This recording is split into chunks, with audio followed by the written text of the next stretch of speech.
Alright guys, first up, beer. I'm using Guinness Extra Stout, but any dark stout will work. If you'd rather go alcohol-free, just swap the beer for strong hot coffee. Honestly, this is one of my favorite chocolate cake recipes. Want to know why? Stick around to find out.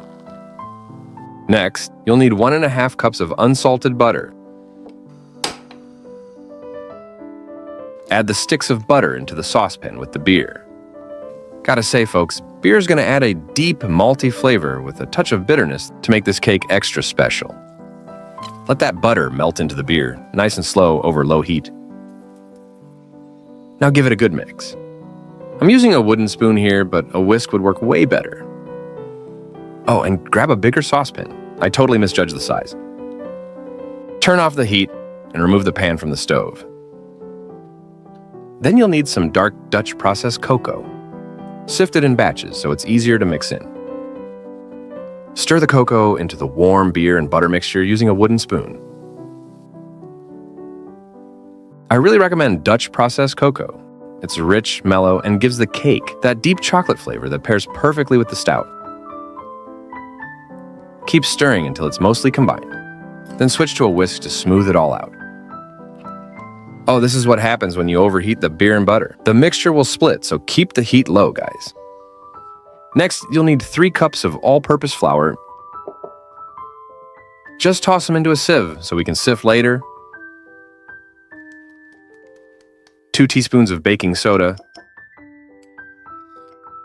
Just sprinkle it right over the flour. And a pinch of salt. Sprinkle like you're seasoning with style. Sift it all together, nice and fine, in a separate bowl, of course.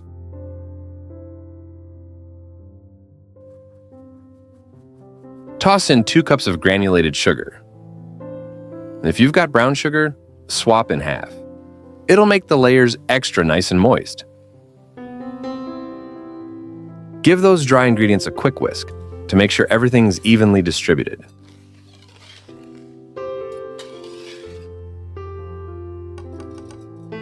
Now grab 3 room temp eggs and crack them into a separate bowl. Here goes 1, 2, and 3. Then add 1 cup of full-fat sour cream. I swapped it out for Greek yogurt. You can also use buttermilk if you want. Now whisk it all up until combined. Kind of gives those omelet making vibes, huh? But I promise, this is gonna be way better. Carefully pour the beer, butter, and cocoa mixture in. And stir it all together with a whisk to blend everything nicely into a smooth batter.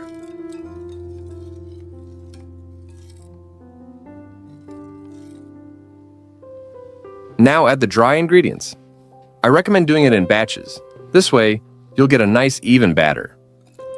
Just mix it all together using a whisk until it's nice and smooth. By the way, have you ever baked with beer?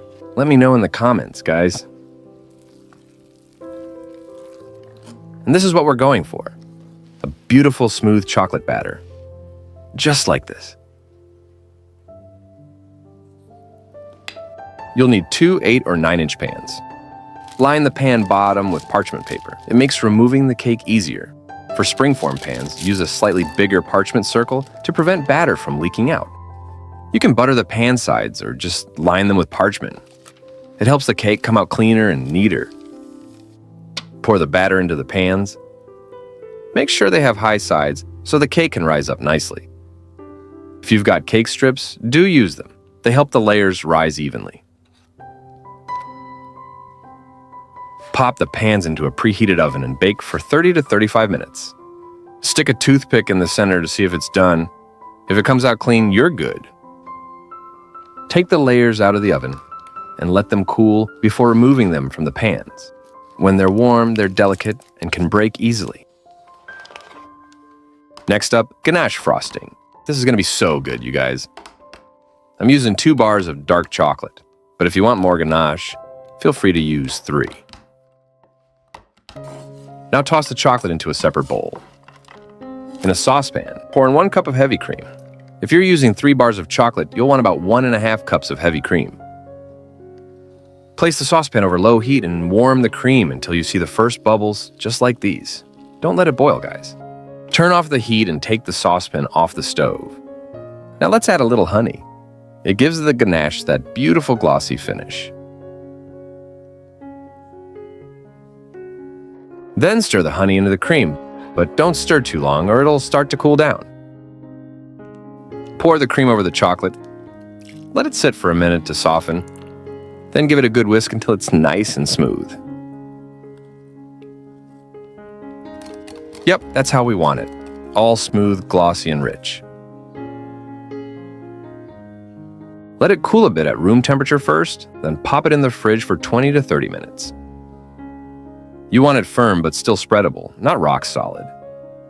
When it's cooled, beat the ganache for 30 to 60 seconds on medium speed, until it's smooth and creamy. Only spread the ganache on completely cooled cake layers, otherwise it'll start to run. Okay, back to the cake. It should be cool by now. Just look at this test cake piece, folks. Way too tempting not to just pop right into your mouth. And yeah, I didn't hold back. You can trim the top to level the cake and make the layers extra tender. But you can totally leave it as it is, too. Flip the cake over and set it on a turntable or any round surface. Then remove the bottom of the pan and peel off the parchment paper. And now it's time to spread the ganache frosting over the first layer. I'm using an offset spatula for this, but don't worry if you don't have one. You can totally go with a silicone spatula or even a spoon. They'll work just fine. Take your time and smooth it out evenly all over that first layer. Gently place the second layer on top. Check if both layers sit nice and even. Add some more ganache frosting onto the second layer and gently spread it all over the top.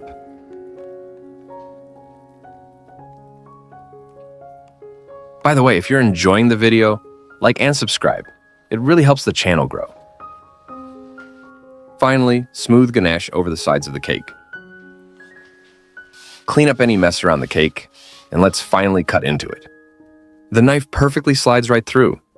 So smooth and easy. Wow, just look at that. I'm dying to try it. Absolutely delicious, guys. It's rich, malty, and super chocolatey. Not for kids, though. Some alcohol stays. But it's definitely one of my favorites. And I've got a feeling it'll be one of yours, too, once you try it. Thanks for watching. Make sure you like and subscribe. Until next time.